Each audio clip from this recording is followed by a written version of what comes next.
Nous allons reprendre l'épître de Paul, deuxième épître aux Corinthiens, au chapitre 5.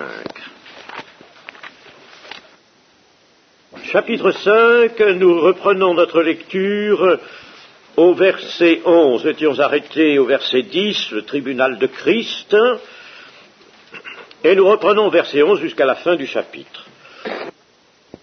Je ne vais pas trop insister sur le début de cette péricope, de ce passage,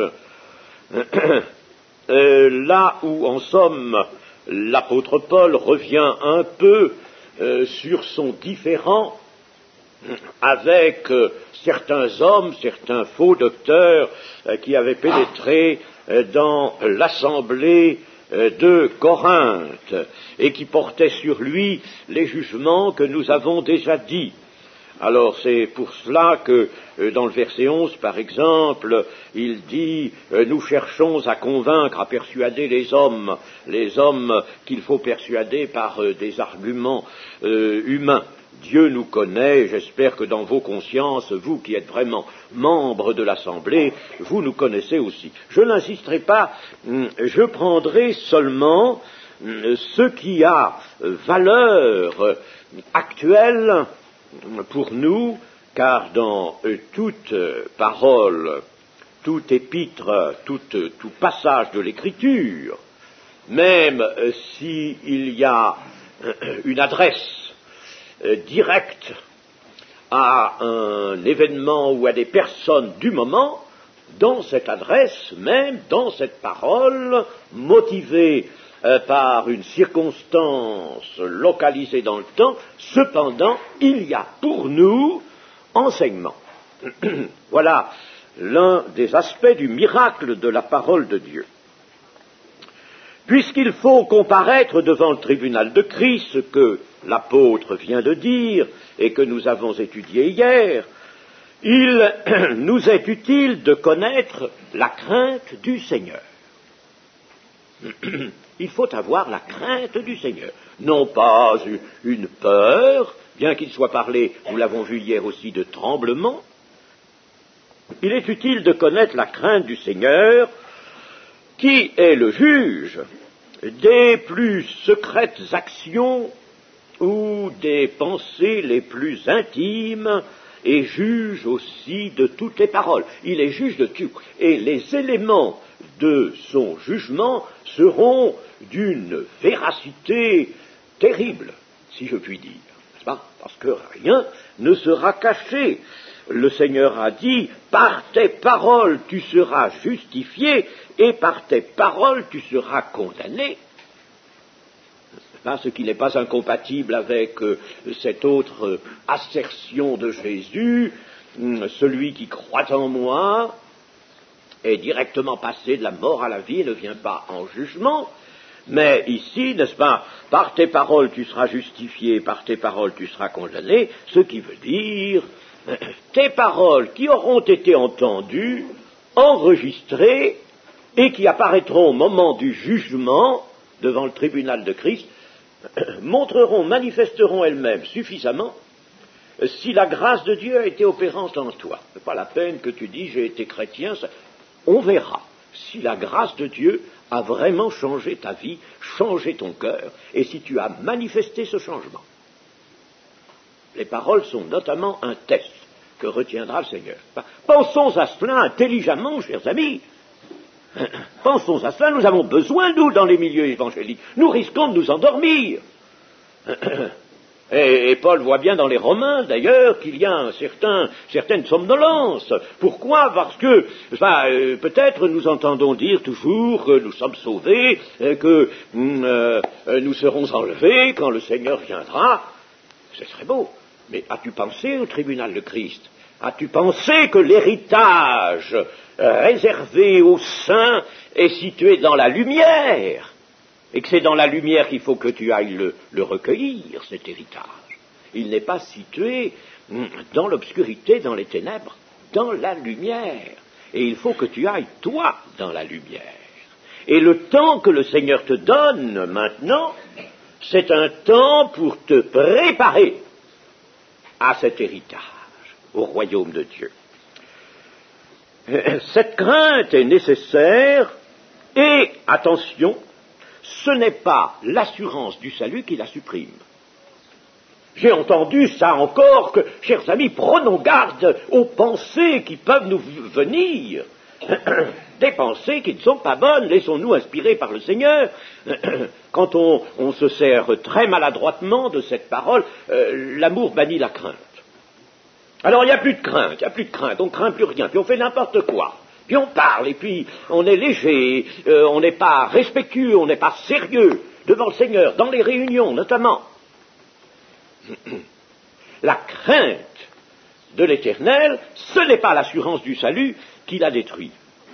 Si le Saint-Esprit, je parle de la vraie assurance du salut, donnée par le Saint-Esprit qui, je le rappelais hier, dit à notre esprit que nous sommes enfants de Dieu, eh bien, cette assurance-là, nous l'avons par le Seigneur, mais loin de détruire la crainte du Seigneur, elle va au contraire nous inciter à la crainte du Seigneur, à la crainte filiale, la crainte du Seigneur.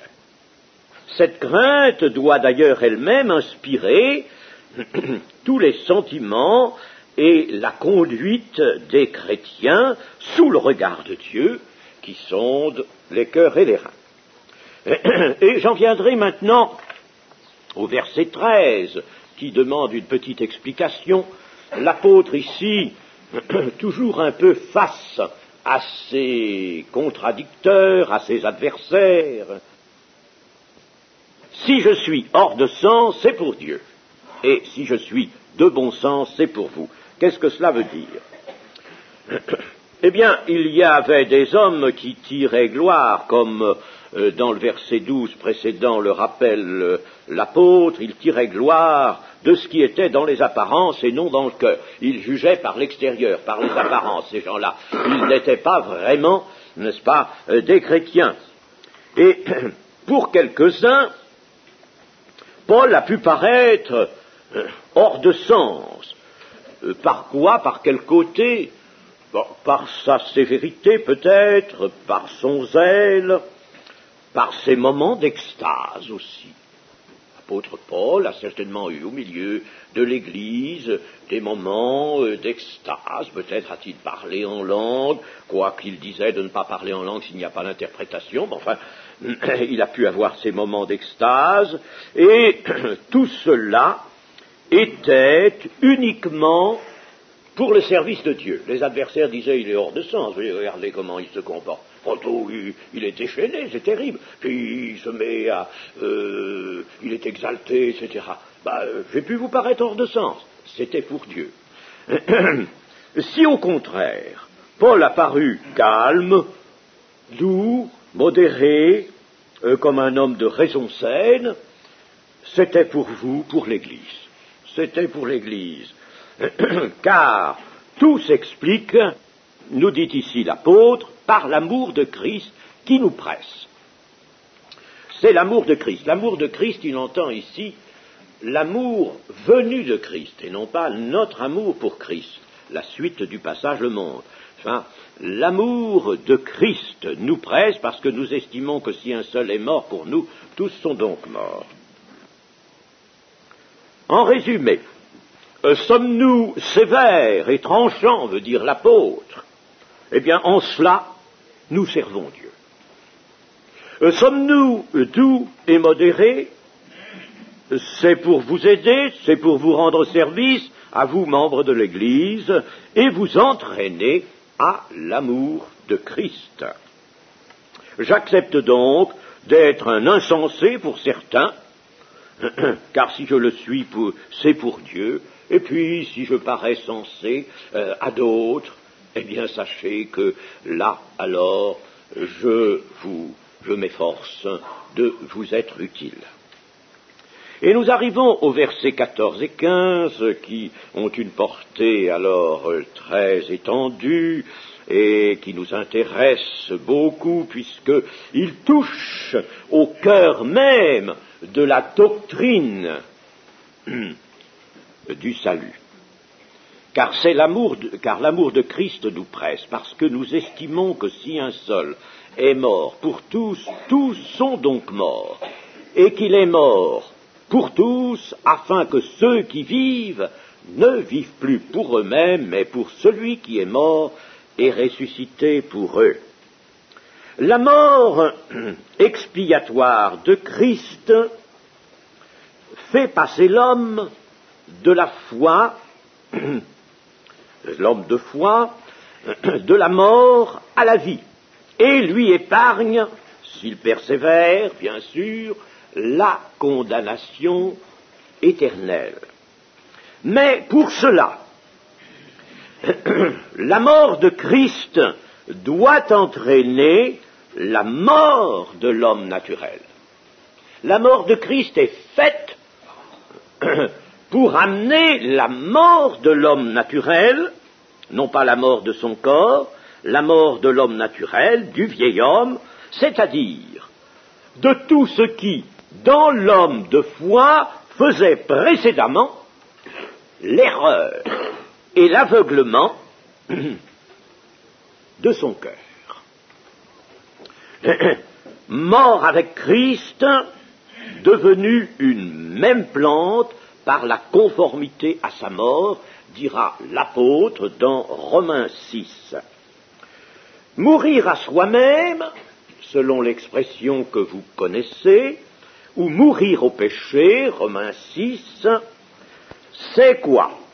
Eh bien, c'est subir une épuration par la destruction intérieure de tout ce qui nous faisait vivre dans la vanité, la vaine manière de vivre, tout ce qui nous faisait vivre dans la vanité, c'est-à-dire dans une atmosphère de vanité, et la vanité c'est tout ce qui se dissipe, qui n'aboutit à rien, qui n'a aucune durée, aucune valeur. L'idée de vanité se trouve dans l'image d'une fumée qui s'échappe et qui se dissipe dans l'atmosphère. Il n'y a plus rien. Voilà la vanité. Eh bien donc, mourir au péché ou mourir à soi-même, c'était subir une épuration, mais comment? Par la destruction, donc par la mort, n'est-ce pas, intérieure de tout ce qui nous faisait vivre dans la vanité, dans le péché et dans la mort éternelle. Le cœur étant renouvelé, régénéré, les forces du mal doivent avoir été détruites. Chez le chrétien, les sources de son cœur, d'où provenait le mal, et je me réfère à la parole du Seigneur Jésus, tout ce qui souille l'homme sort de son cœur. Eh bien, ces sources qui souillaient l'homme doivent être taries. La mort de Christ, n'est-ce pas, les a aveuglés, ces sources-là. C'est la mort à la volonté propre de l'homme, c'est-à-dire à la volonté de la chair, c'est la mort à ses impulsions, à ses désirs. Ainsi, ceux qui sont passés par cette mort avec Christ, et par lui et par Christ, ne vivent plus de la même manière qu'autrefois. Ils ne vivent plus pour eux-mêmes, mais avec et pour Christ. Christ s'est donné, par sa vie sur la terre et par sa mort sur la croix, tout entier à l'obéissance à Dieu son Père. Il s'est voué, il s'est donné, c'était son grand travail, ça a été de restaurer dans cette nature humaine qu'il a prise, l'obéissance qui avait été entièrement détruite par le péché d'Adam. Plus d'obéissance, la chair était incapable d'obéissance, eh bien il restaure la pleine obéissance à Dieu son Père. Il y a donc en sa personne sainte, et selon une parfaite justice, rétablissement de l'obéissance en l'homme, obéissance abolie par le premier Adam. Lui, le deuxième Adam, reprend cette nature humaine révoltée, une chair semblable au péché, il tue la révolte, il rétablit l'obéissance, et cela dans sa vie sur la terre, n'est-ce pas, dans sa lutte, autant que dans sa mort expiatoire et surtout la mort expiatoire du péché. Ça, c'est un règlement avec la justice du Père. Mais l'obéissance, il a souffert, par toutes les choses qu'il a souffertes, il a rétabli une pleine obéissance. Il faut voir, n'est-ce pas cela, savoir comment notre Seigneur et Maître nous a sauvés.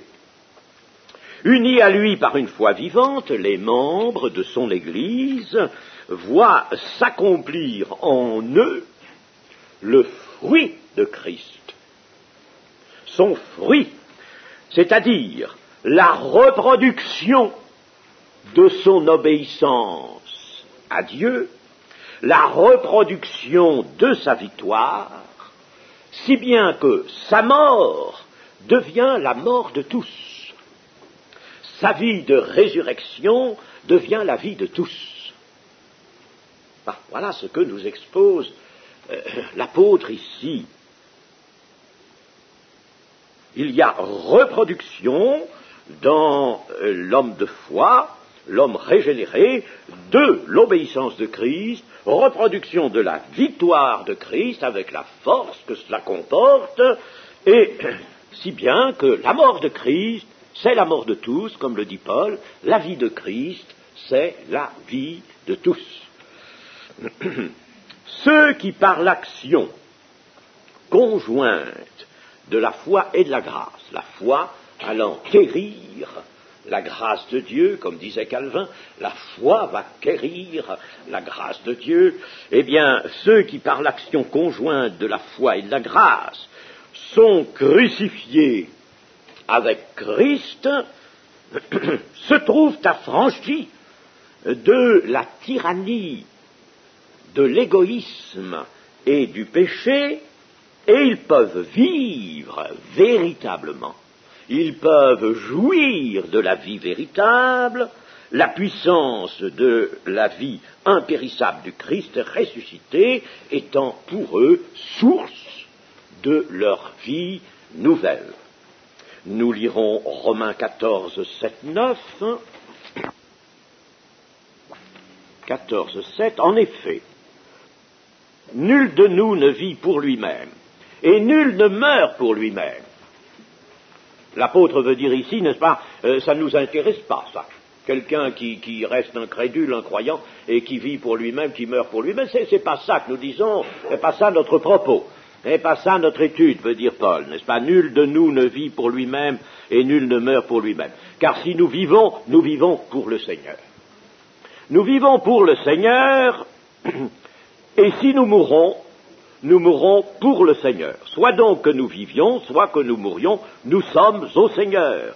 Car Christ est mort, et il a vécu, afin de dominer sur les morts et sur les vivants. Cette domination, pas une domination qu'il faut voir sous la forme du règne à venir, non pas du tout. Cette domination, c'est une domination actuelle. Le Seigneur, l'Esprit, maintenant, domine, si nous le laissons dominer par la foi, parce qu'il ne s'impose pas, mais selon l'amour, il domine. Si nous avons ce lien d'amour, il domine par conséquent sur nous, sur notre vie, il domine sur les vivants et sur les morts. Et Galates 2:20, qui est un passage bien connu, si j'ai été crucifié avec Christ, et si je vis, ce n'est plus moi qui vis, c'est Christ qui vit en moi, c'est-à-dire c'est sa vie qui se manifeste en moi. Et si je vis maintenant dans la chair, dans le corps, eh bien je vis dans la foi au Fils de Dieu, qui m'a aimé, qui s'est livré lui-même pour moi.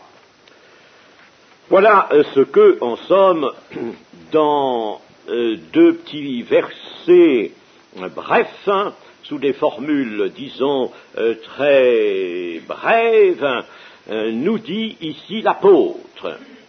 Il est mort pour tous, afin que ceux qui vivent ne vivent plus pour eux-mêmes, mais pour celui qui est mort et ressuscité pour eux. Et puis, après, l'apôtre va nous dire au verset 16, Ainsi, dès maintenant, nous ne connaissons personne selon la chair, et si nous avons connu Christ selon la chair, maintenant nous ne le connaissons plus de cette manière. Nous ne nous connaissons plus selon la chair, nous ne connaissons personne selon la chair. Il veut parler là des chrétiens, les uns vis-à-vis des autres. Nous ne connaissons personne selon la chair. Et qu'est-ce que c'est que connaître quelqu'un selon la chair?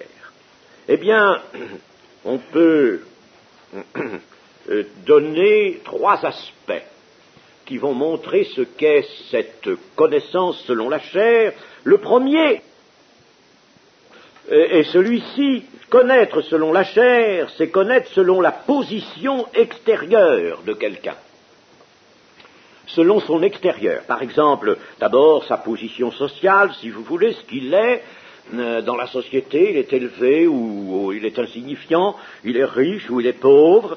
Selon aussi sa personne vue de l'extérieur, il est brillant, par exemple, en parole, en attitude, il fait impression, il est intelligent, ou alors, au contraire, il est simple et effacé. Et puis aussi, selon son aspect, l'aspect de sa personne, son visage, il est beau ou il ne l'est pas, il a du charme ou il n'en a pas, n'est-ce pas? Il a quelquefois aussi, comme on dit, de l'entre-gens ou il n'en a pas. Alors les gens aiment assez les personnes qui ont de l'entre-gens. Cela dans le monde, n'est-ce pas? Voyez-vous, connaître selon la chair, c'est déjà ça. C'est déjà ça qui est supprimé pour les chrétiens. Bon. Deuxième aspect, connaître selon la chair, c'est connaître selon les dispositions morales de quelqu'un. On sent chez quelqu'un des dispositions morales qui sont toujours agréables, plaisantes, n'est-ce pas? Ce quelqu'un est avenant, ce quelqu'un est serviable, etc. Alors, c'est agréable, n'est-ce pas? C'est agréable. On a toute aisance dans l'approche que nous faisons de cette personne, elle est plaisante, et volontiers nous l'aimons. Le Seigneur nous a dit d'ailleurs, si vous aimez vos amis, vous ne faites rien de plus que les païens. Ça c'est une pente naturelle, c'est facile d'aimer les personnes serviables, aimables, sympathiques, comme c'est les dispositions morales. Alors ça, c'est supprimé aussi, ça ne veut pas dire que nous ne devons pas être sympathiques aux autres, c'est pas cela, mais nous ne regardons pas essentiellement à cela. Et enfin, troisième aspect, connaître selon la chair, c'est connaître par les sentiments humains, c'est-à-dire par l'affectivité. On aime quelqu'un, ça ne s'explique pas, on est en amitié avec quelqu'un, on se trouve bien en sa présence, on est lié, comme David et Jonathan par exemple dans la Bible, on est en bonne amitié et on aime se rapprocher de nos amis, les personnes avec qui on est en amitié, on aime par l'âme. Ah, mes amis, il y a là un écueil que je ne peux pas manquer de souligner devant vous. Aimer par l'âme, c'est aimer par l'âme. Et cela fait du tort à l'Église, chers amis. Se rapprocher les uns des autres uniquement selon des courants d'amitié.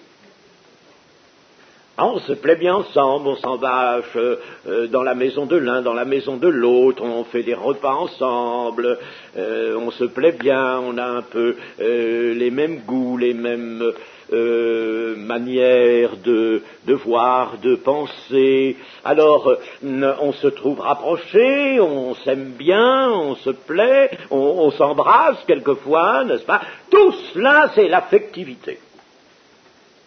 C'est sur le plan de l'âme.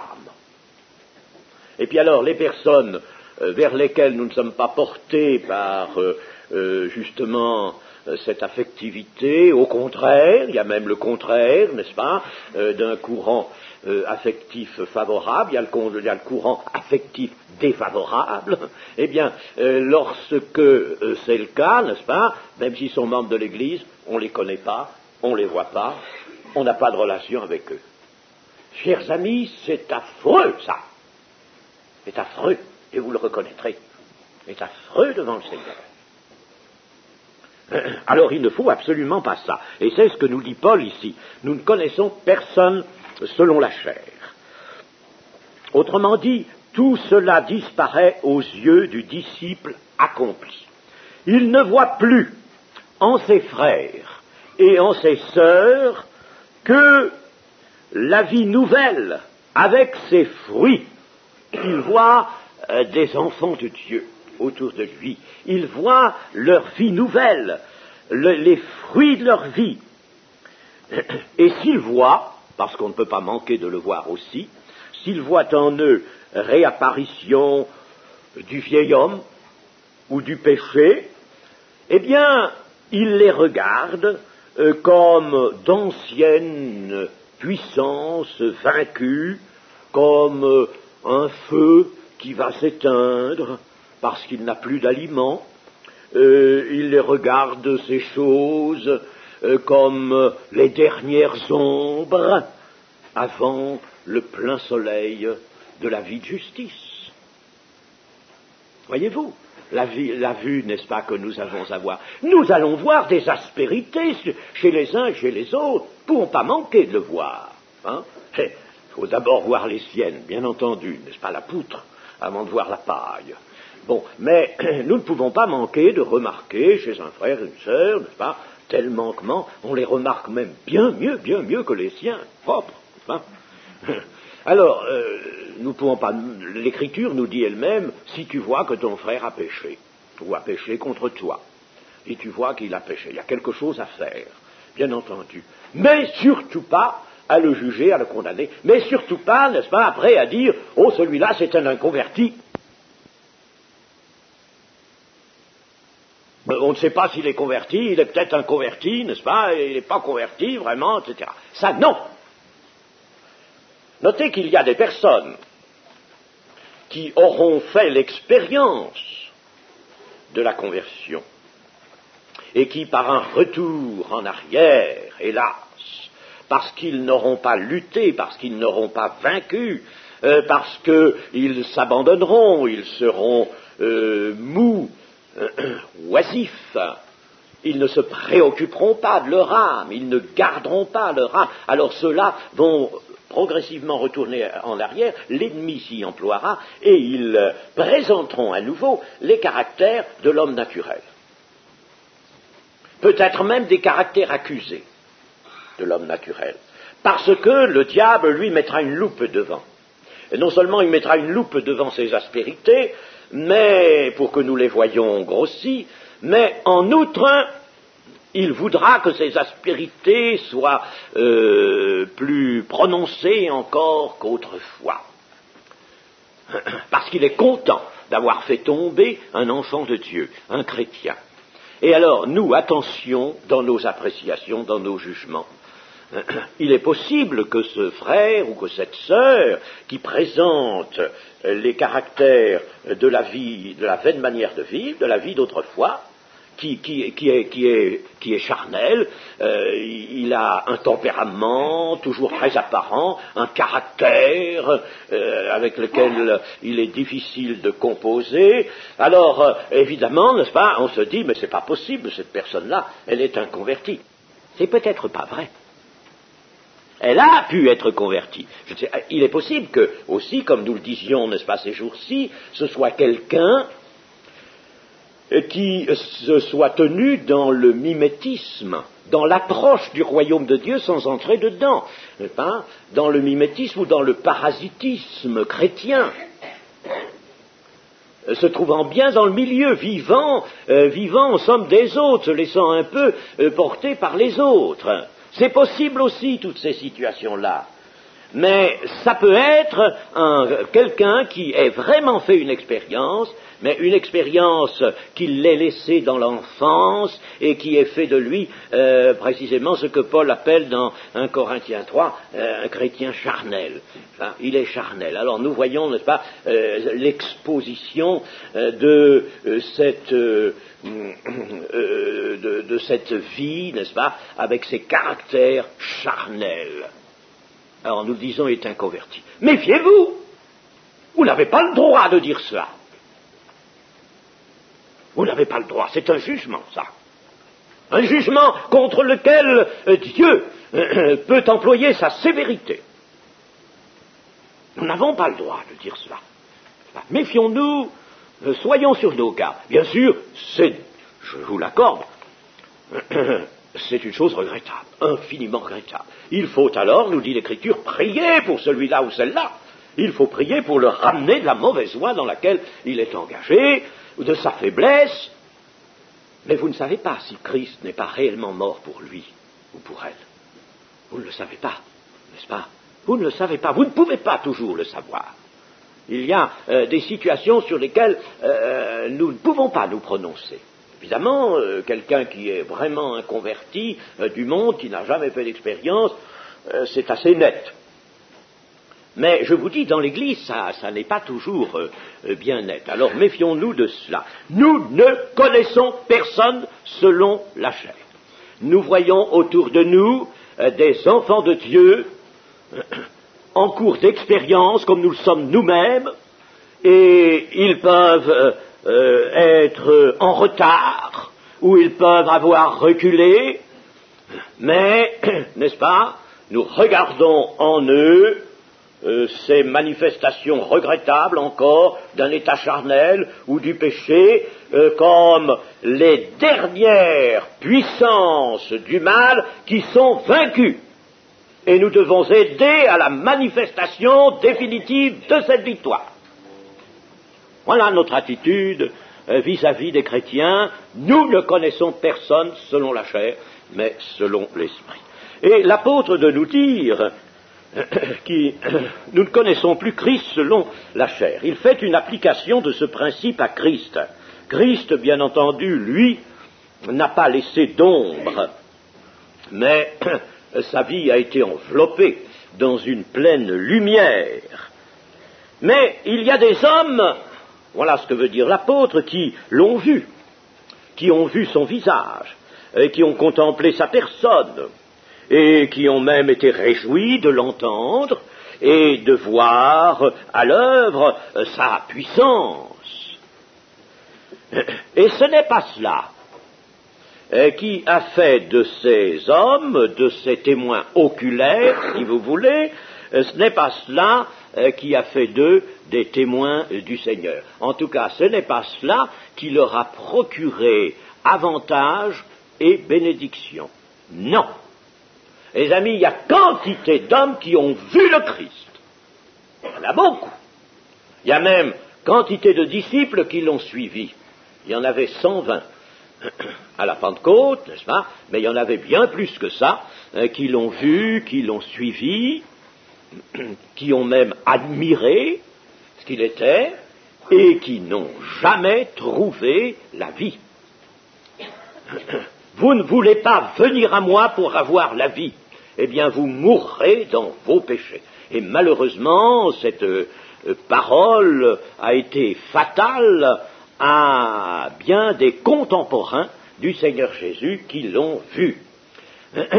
Et même les apôtres et les autres disciples, d'avoir contemplé le Seigneur Jésus, de l'avoir suivi, de l'avoir entendu, de s'être réjoui, d'avoir peut-être été transporté par sa parole à certains moments, cela n'a pas fait d'eux des témoins. La preuve, c'est qu'au jour de son arrestation, il n'y en a plus un seul. Il n'y a plus personne. Il n'y en a pas un pour venir avec courage, même en exposant sa vie, devant le tribunal, dire « Moi, j'ai connu cet homme, j'ai entendu cet homme, et je puis témoigner en sa faveur, ce qu'il a dit est bien, ce qu'il a fait est magnifique, il a fait du bien partout où il est passé. » Personne, pas un, même pas Pierre, qui croyait pouvoir le faire, et qui avait prétendu le faire. Pas un seul. Ils ne sont pas devenus ses témoins. Et au lendemain de sa résurrection, où les trouve-t-on? À la pêche. Ils sont retournés à la pêche. Ils ne sont vraiment pas devenus des témoins du Seigneur. Et ils le sont devenus le jour de la Pentecôte, par l'Esprit, par l'action de l'Esprit. c'est l'effusion du Saint-Esprit sur eux qui leur a donné ce nerf spirituel, cette énergie, cette transformation de toute leur faiblesse en une force pour Dieu. Le jour de la Pentecôte, ils sont devenus ses témoins. Alors ce jour-là, Pierre s'en va face au Sanhédrin et dire « Jugez vous-même, vaut-il mieux que nous écoutions des hommes plutôt que d'écouter Dieu et de servir Dieu ?» Eh bien, nous choisissons Dieu. Et ce n'est pas vous que nous écoutons et que nous servirons, c'est Dieu. Voilà, n'est-ce pas? Vous voyez que le Seigneur, l'Esprit, nous ne connaissons personne. Si nous avons connu Christ selon la chair, si certains l'ont connu, eh bien, c'est fini cela, et il faut que ce soit fini. Jésus avait dit, « Il vous est avantageux que je m'en aille. » C'est-à-dire que vous ne me voyez plus. J'ai été visible sur la terre, vous m'avez vu pendant plusieurs années, vous m'avez vu mourir sur la croix, vous m'avez vu ressusciter, maintenant la vue qui était nécessaire, c'est fini maintenant. Il vous est avantageux que je m'en aille. Et si je ne m'en allais pas, je ne pourrais pas vous envoyer le Paraclet, le Consolateur, le Saint-Esprit. Et maintenant, ce dont vous avez besoin, c'est du Saint-Esprit. Ma présence n'est plus bonne maintenant pour vous sur la terre, ma présence visible, physique, c'est le temps qu'elle disparaisse. Mais maintenant, c'est le temps qu'il y ait l'Esprit. Et la foi a besoin d'une exception entière de ce qui peut s'apparenter à la vue. La foi suppose, par conséquent, qu'il n'y ait rien qui soit la vue, c'est-à-dire qui soit la preuve tangible. Tout doit être par foi. Il n'y a que sous la foi, que par l'action de la foi, que le cœur humain puisse être changé. Des hommes ne peuvent jamais, vous entendez bien, être changés par la vue, par la démonstration, par la rhétorique, par tout ce que vous voudrez, n'est-ce pas? Et aujourd'hui, notre temps en refait encore cette folle et tragique expérience de vouloir, à la force du Saint-Esprit, encore substituer des moyens que j'appelle carrément des moyens charnels, des moyens de preuve, des moyens de démonstration, d'ensemble, de puissance. Non! Le christianisme n'avance pas avec ça, il recule.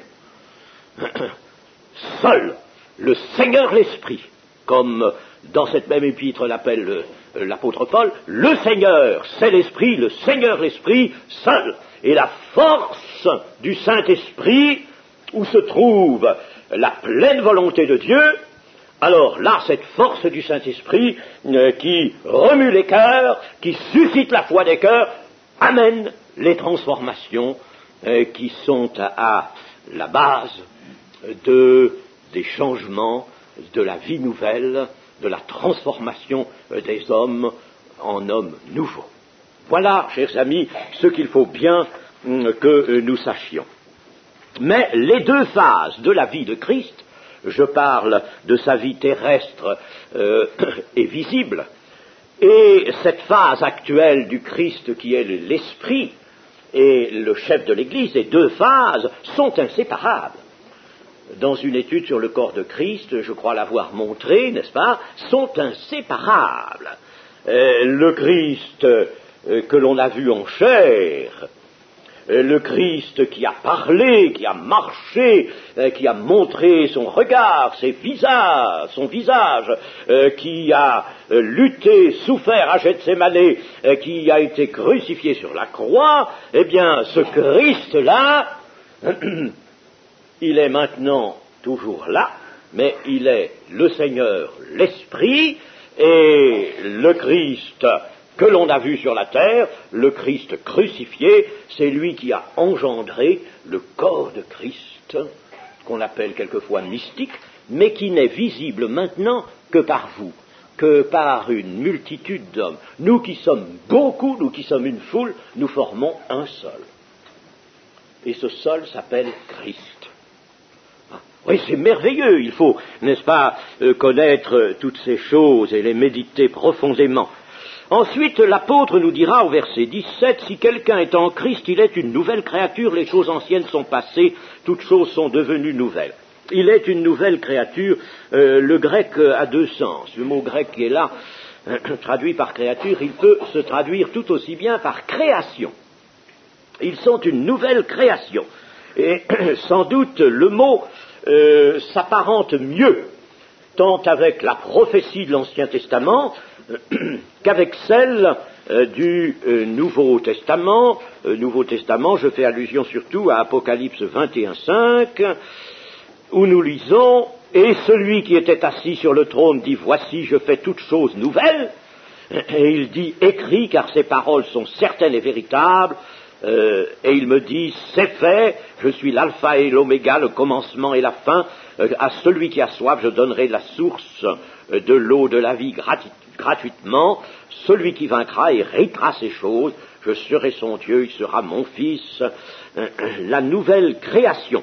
Ce que Dieu a en vue, c'est une nouvelle création, non pas à partir de la poussière de la terre, de la matière minérale brute, mais à partir d'une matière brute, une autre matière brute, qui est l'homme pécheur.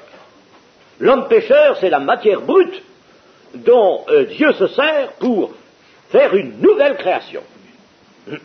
Un plan supérieur, parce que ce plan-là est appelé à disparaître, à mourir.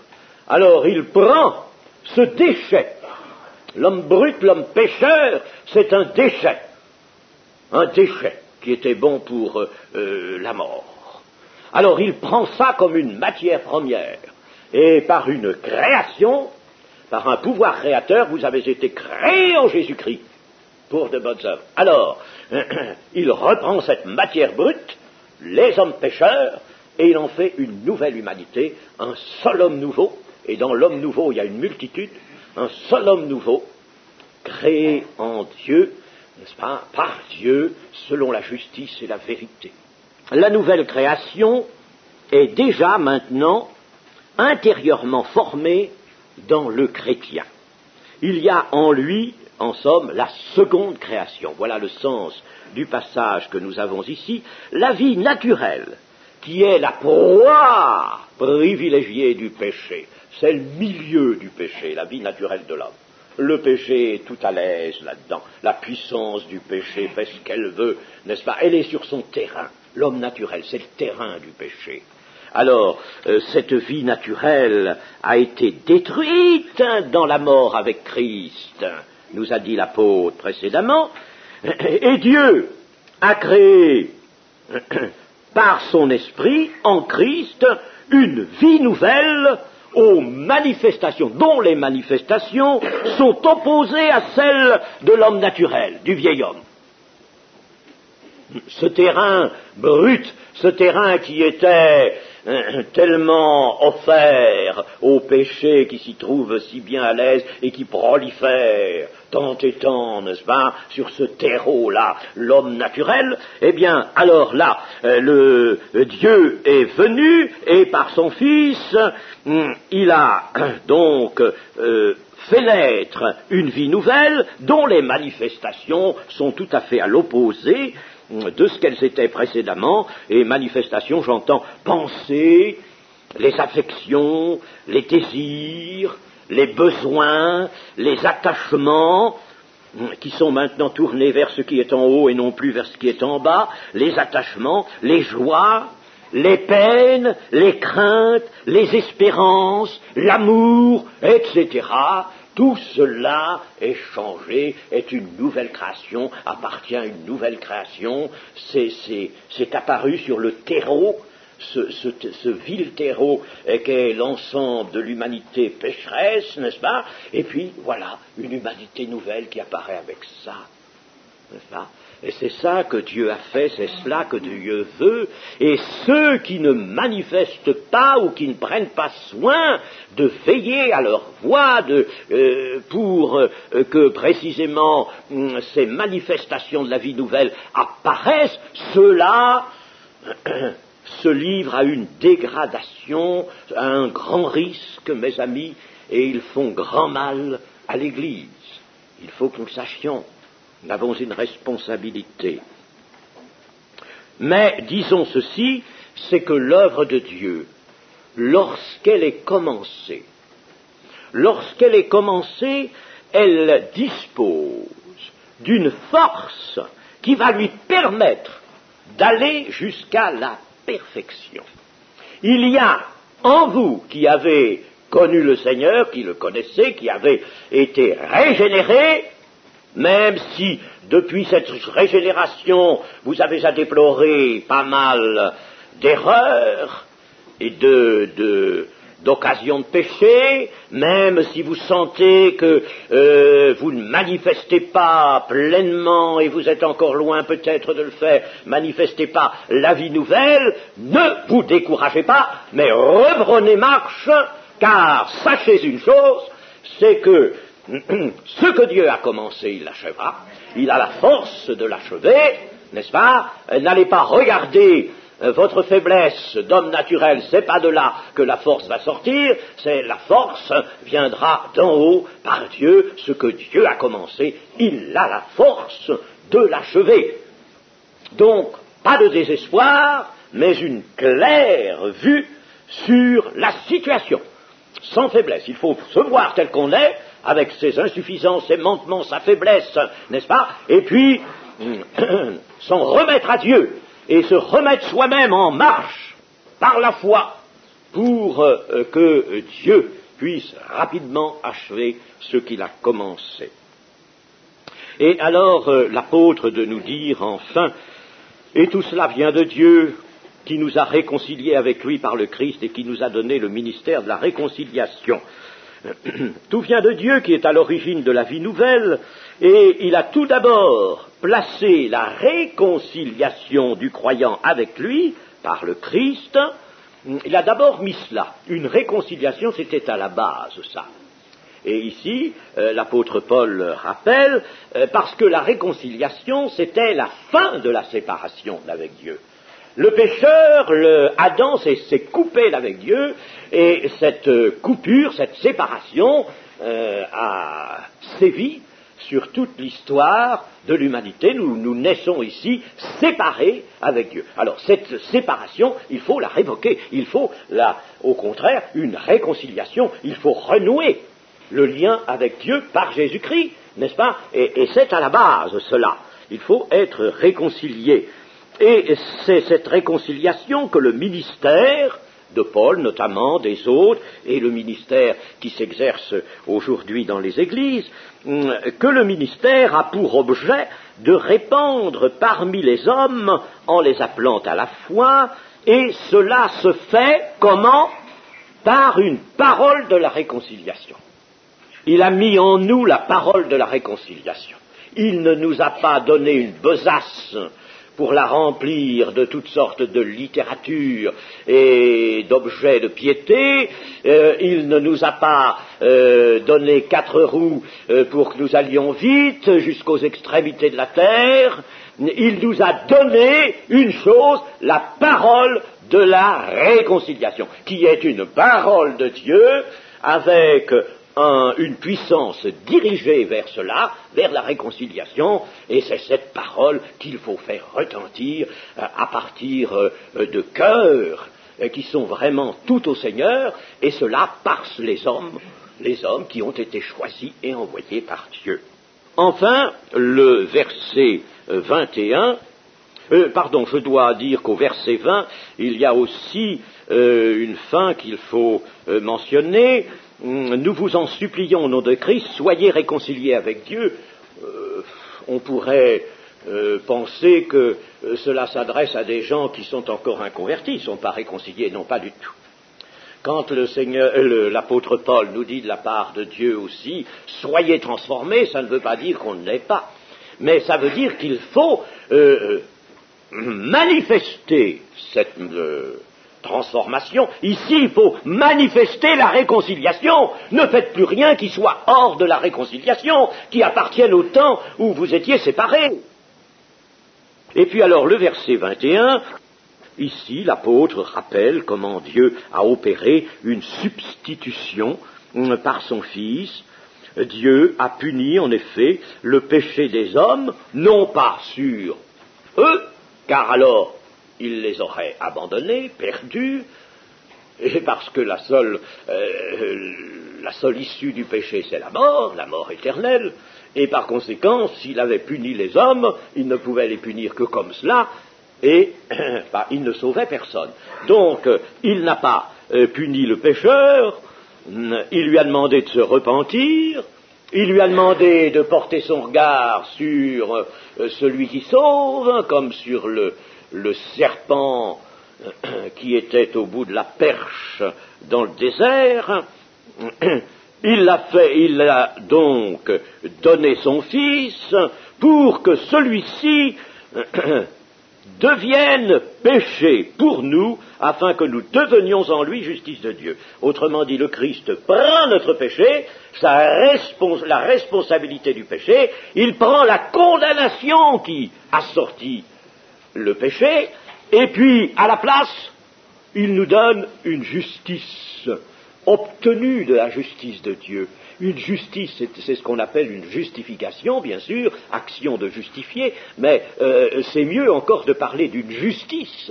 Il nous couvre d'un manteau de justice, comme disait Ésaïe le prophète, n'est-ce pas, qu'il a obtenu de la justice du Père.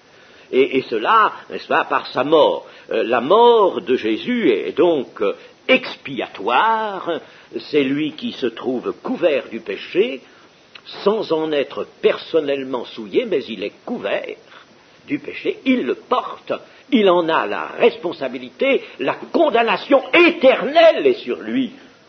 Mes amis, vous n'avez pas mesuré cela, c'est que la condamnation éternelle à laquelle le péché ne peut manquer d'aboutir, cette condamnation éternelle est sur le Seigneur. Et la preuve, c'est que l'Épître aux Hébreux nous dit qu'il a été sauvé de la mort par larmes et grands cris, par une lutte. Il a été sauvé de la mort et à cause de sa parfaite obéissance. Il y avait deux choses contradictoires dans l'expérience du Christ. Il y avait ce péché dont il était entièrement et réellement couvert. C'est pas quelque chose de factice, c'est pas une image, c'est une réalité. Il a pris sur lui nos iniquités, Isaïe le disait déjà. Il est couvert, il a la responsabilité, il va à la mort éternelle. C'est impensable. Il a été sauvé de la mort, non pas de la mort physique, parce qu'il est bien mort, vraiment sur la croix. Mais il a été sauvé de la mort éternelle.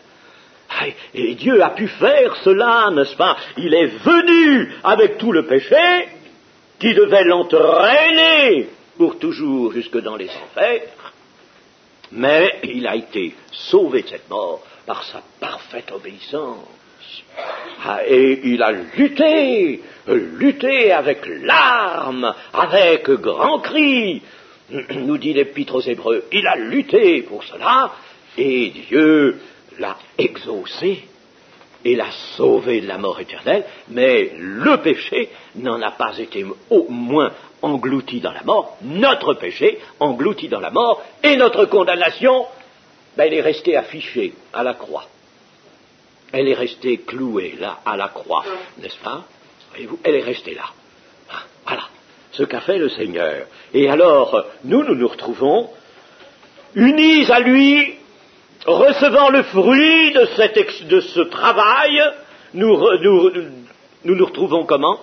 Couverts d'une justice. Nous étions couverts d'un manteau sale et dégoûtant, nous avions un turban sale, et nous sommes vêtus de neuf. Nous sommes retrouvés dans la justice. Alors, chers amis, après cela, dites-moi, nous allons peut-être encore, comme Paul le dit dans les Romains, nous allons peut-être encore maintenant pratiquer le péché, n'est-ce pas? Nous allons peut-être encore faire ce que nous voulons. Ah, chers amis, comme il faut que ce soit vraiment dans la croix, et dans cette vue claire portée sur la croix de Jésus, sur ses souffrances, sur sa lutte victorieuse, que vous trouviez l'énergie de l'amour, que vous trouviez la force, véritablement, de maintenant ne plus offenser Dieu, de ne plus pécher. Mes amis, comment laver de cette manière, sauver un si grand prix?